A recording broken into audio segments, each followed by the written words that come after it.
This podcast is supported by patrons. You can find a full list of them in the description of this episode.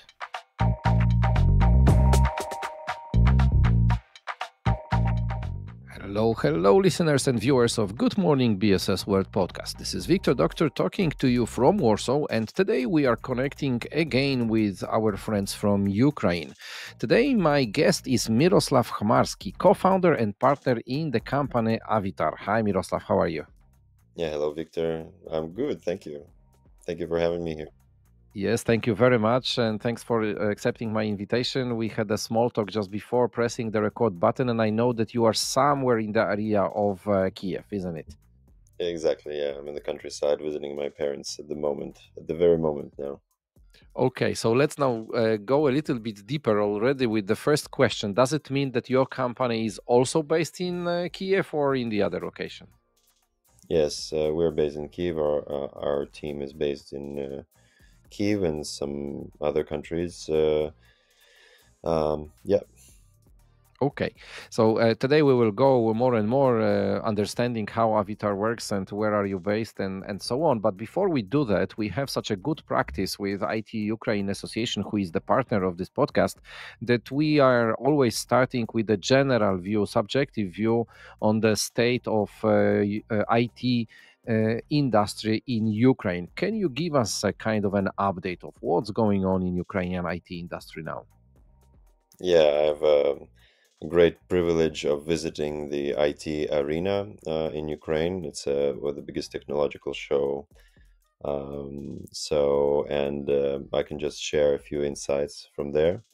So the IT, mm, the IT of Ukraine is getting more professional from year to year, and it's great to see that startups are not s- uh, are not stopping. They are still a lot of them very interesting ones.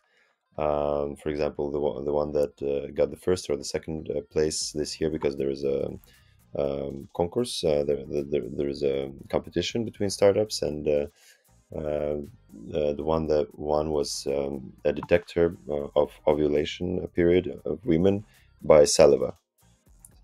So it's like, wow, I mean, such a un, undiscovered, not obvious area became the winner.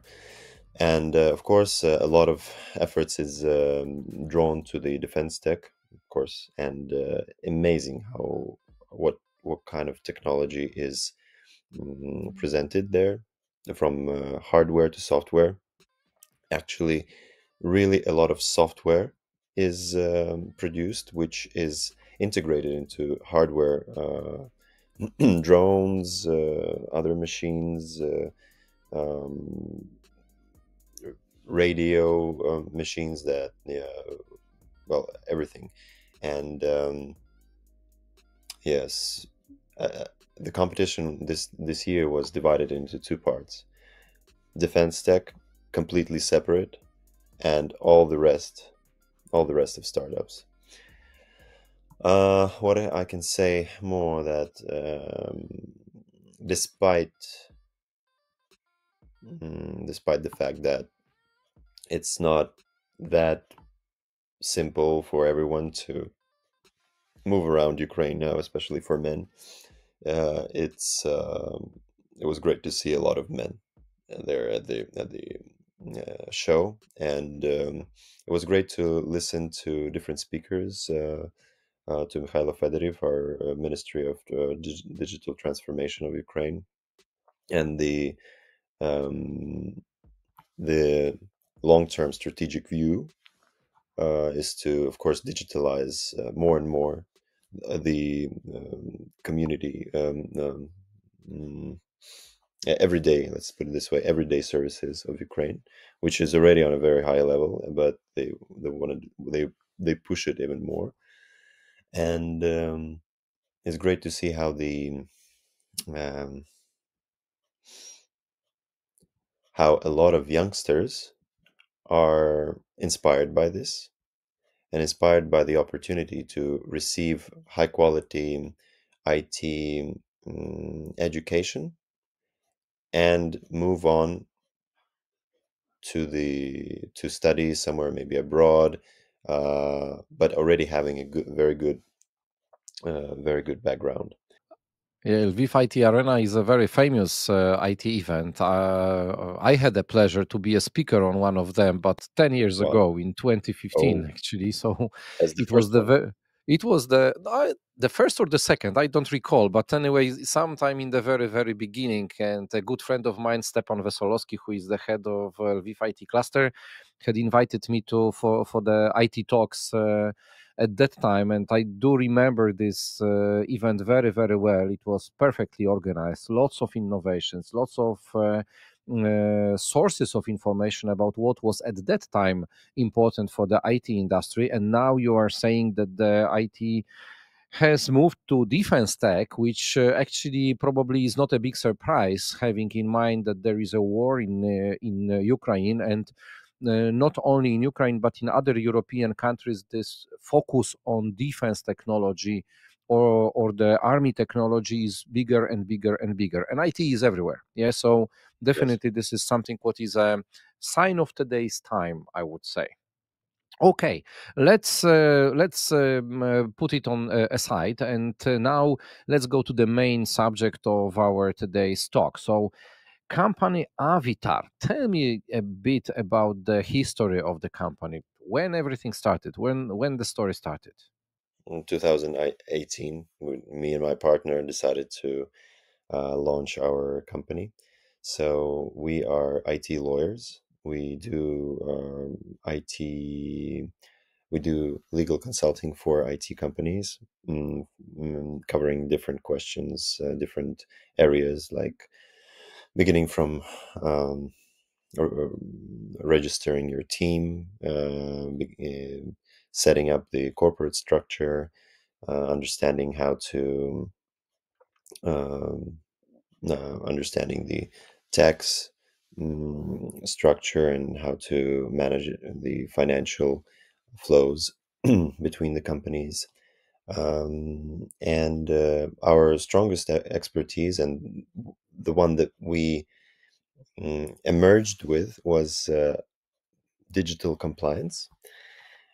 So all the marketing materials that are produced by the company are checked by us for for their compliance with the international laws and regulations. So whenever there is for example, we started with GDPR, and it was 2018 was the year of adopting this law, this regulation, and we were one of the first to be experts in this realm, and this is what brought us up, um, helped us to grow.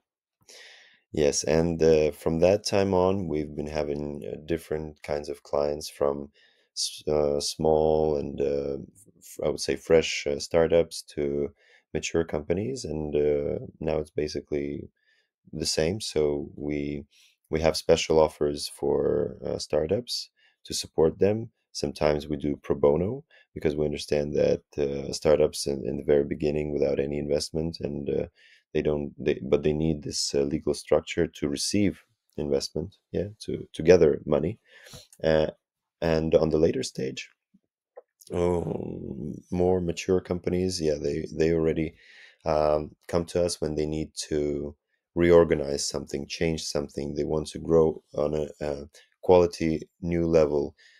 For that, they need special, okay, legal arrangement in there. So this is yes, this is what we do.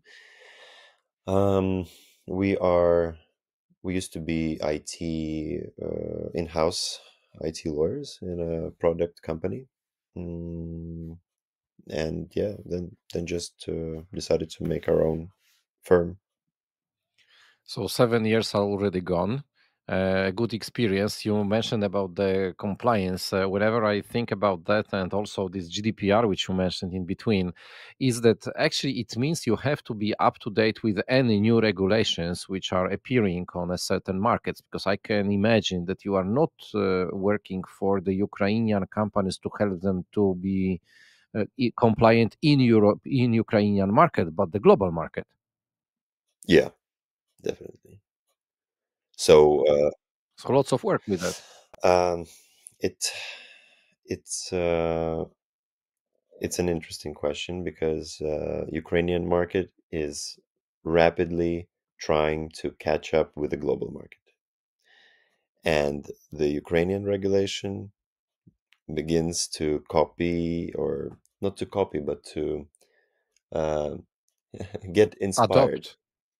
and adopt, yeah, the European and the some other, I don't know, best practices. And for example, the Ukrainian law that regulates the personal data is very much alike to the GDPR now. So the other, the thing, the radical thing that that has changed uh, is bringing the law into force and bringing um, the execution part. Yeah, when, okay, I violated the law, who knows about it? No one. But what Europe did is they increased the level of monitoring, of fines, sanctions, and they really brought them into force. And this is why everybody was so afraid of GDPR, because it was completely new. No one was prepared, even global, because nobody knew what it means to be prepared. Everybody were. I remember I visited in San Francisco. I visited a conference made by Trustee. It's a big also compliance organization, and there I heard um, an keynote of I don't remember whom exactly, but it was somebody head of a legal and compliance department in Mastercard, I guess at that point. And of course, Mastercard uh, having all the personal data you can imagine. I mean, except for health data. Um, uh, of course, they had to be prepared way before the law came into force. But even then, it turned out that they were not that prepared. Yeah, and a lot of companies got super big fines, like millions and millions of dollars. Google paid, Facebook paid, all the big companies paid all these fines, of course, but it's not super painful for them. But for small organizations to pay 12, 20, 50,000 euros per fine that you don't have a good privacy policy or good privacy notice, that was unexpected. And that's why we were helping companies to grow in this respect. Let's focus on the geography now. So your company is based in Kiev. Is it the only location where you are, or you have some other branches? Yeah, we have an office, small office in Slovakia, but yeah, it's a very small branch. Let's put it this way. Our main activities are, of course, in Ukraine. And what was the purpose of opening even this small office in Slovakia? It was rather Just to to have a go. representative there in Europe. Okay, got it. So now going back to your clients, you mentioned that you work with startups, you work with the middle size and bigger size companies, and for some startups running even the non-for-profit activities, which is great because absolutely the startups are on a different stage of their development, and sometimes they do need support which they cannot afford even at the beginning of the road. But if you would take a look on this whole portfolio of your clients, majority of them are rather bigger companies or the middle sized? Rather middle size, And their activities are the local or international? international. And on which markets? Is it US or the other locations? It's Europe and US. And if you would go and just from your subjective point of view had to say which law is more complicated, the European or the American one, which one would it be? Is it harder to be compliant with the European rules or the American ones? I would say equally hard now already. 10 years ago would be, I would say, American. You said equally hard, using the hard as a word. So it means, correct me if I'm wrong, that somebody who is not familiar with the legal regulations or with being compliant with some rules which are on the certain markets probably would have some difficulties in running the international business. Depending on the activity. For example, if you are med tech, you produce technology for medical sphere and for hospitals. You collect a lot of super sensitive data. The more sensitive the data is, the bigger regulation. You have to be super compliant. You have to have all the necessary policies in place. You need to have the data, the records of processing activities, so many things, and yeah, and of course you need to understand what that there are certain healthcare regulations, and each word has to be said correctly. You cannot make the impression, for example, if you're not a certified medical institution or medical service, you cannot say that you are that before you get the needed certification. So you have to name yourself differently. You have to, and if you make the impression that you are a medical service, then you lie under the medical regulation, and you have to comply, and it's super difficult. So you need to understand, like, uh, before you enter the market, you need to understand what you can say, how you can market yourself, what is allowed, because then I have an acquaintance. It's called in Ukraine Liki 24. It's a platform for ordering pharmacy uh, pills, all kinds of. It's like a marketplace. They've entered Europe very rapidly now, and the experience. I just listened to them on the IT arena, and they said that the experience we had in Ukraine was absolutely irrelevant for the experience needed for Europe. They were learning everything from scratch.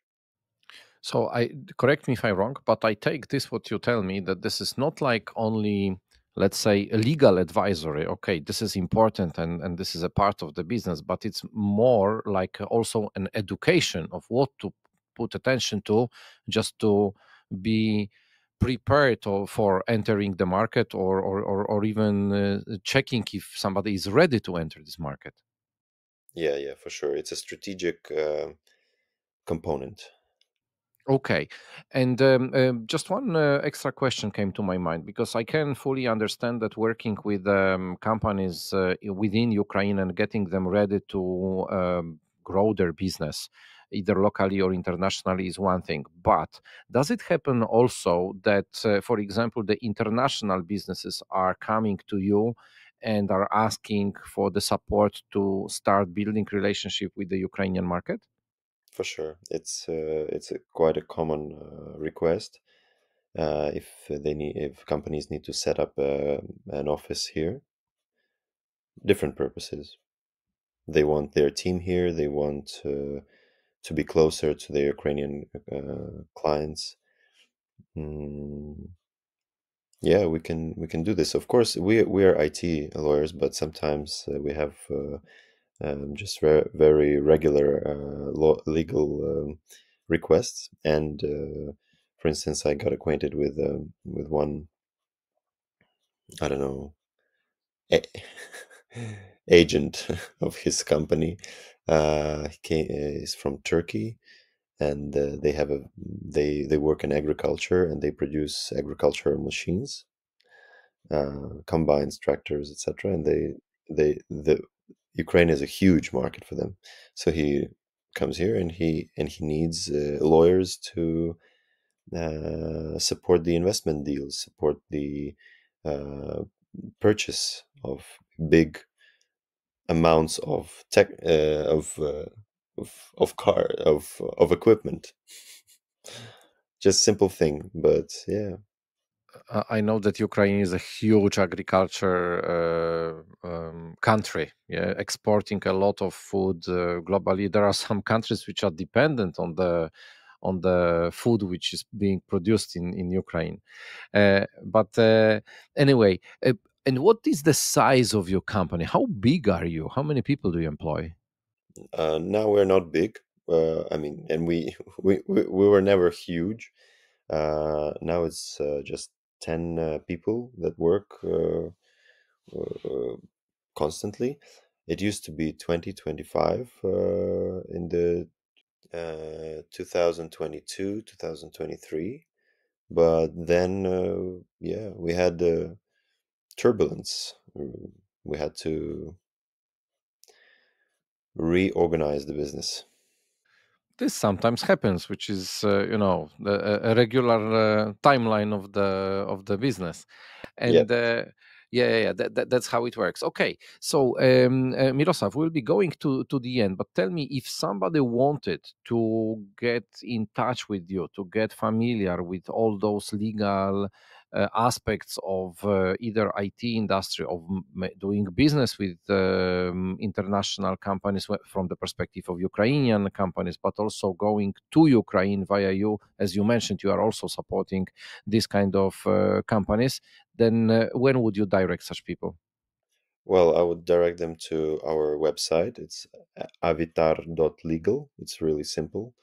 And you can find it in the English language and in the Ukrainian language. And mm, I would say that our website is quite informative in terms of all the requests and all the services that we can provide, and even uh, the ones who really want to find some information. We have our YouTube channel that describes certain tax issues, certain compliance issues.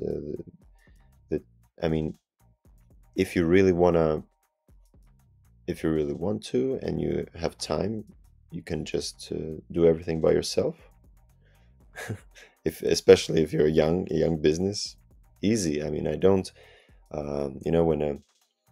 When a business comes to me, say, "Oh, this is too expensive," I say, "Okay, yeah, I really encourage you to make it on your own, to try to write like the documents, terms of use and privacy policy on your own. You can find all the information needed in the internet. Absolutely, you can copy paste from us an alike service, and but make sure that all the details are correct. Work, do business, and then when you want to grow, you come to us. I mean, we are completely open here, and there there's no secrets here. So whoever wants to find more information, yeah, our website, our YouTube channel, and LinkedIn page. I will definitely add all the links to the description of our today's talk, so it will allow people to find you much faster. I really like the idea of the YouTube. This is so in line with the current times that companies do share their best know-how to a certain level, just to help other people to do something. Of course, when you need real support, real help, then you need to go for this. But running such tutorials or such education parts is it's really nice. The last but not least question I need to ask: what does it mean, Avitar? Thank you. My partner would be really glad to hear this question too. From Sanskrit, the language Sanskrit, it means the one who helps. This is nice. The one who helps, Avitar. Nice. Very nice. No, really, seriously, this is really, really nice. And especially that now knowing this, what does it mean? The one who helps dot legal automatically shows that the one who helps in legal area. Yes, exactly. Good idea. Good marketing. Thank you. Thank you. Myroslav, thank you very much. It was a nice talk. So thank you very much, our listeners and viewers. Now you know more about Avitar. Now you know more about how important it is to be compliant, not only on the local market, but also on the international ones. And now you know that the lawyers who started within IT business are running their own legal company supporting the whole IT industry. Myroslav, it was a pleasure. Thank you. It was a pleasure, Wiktor. Thank you very much.